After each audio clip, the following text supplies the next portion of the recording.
I knew you did not go to Ocoee. We talk with people who lived here like during civil rights in the 50s and 60s say, I didn't know why, but you didn't drive through Ocoee. Our bus driver went around Ocoee. The shoreline of Stark Lake is where the city of Ocoee, just outside of Orlando, was first settled, but for much of the 20th century, this pristine lakefront represented a culture that favored white supremacy.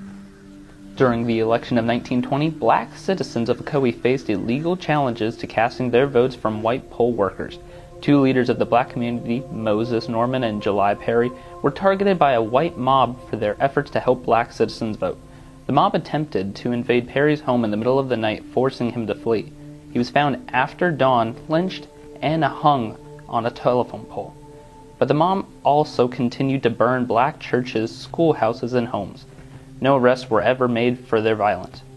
As you look throughout all of American history, you see a constant and ongoing intentional obfuscation of information when it comes to what gets put in the record books, right? Or into the history books for that matter. And that has so been the case with Black history specifically. When I came here, I thought, these kids are probably already going to have an idea of what the Ocoee massacre was. I was surprised to learn that they really didn't. It's something that I feel like needs to be talked about more, especially in the Ocoee community and the Orlando community as a whole. We found with the current exhibition we built, there's so many people who have lived their whole lives in Ocoee and still didn't realize that this event happened there.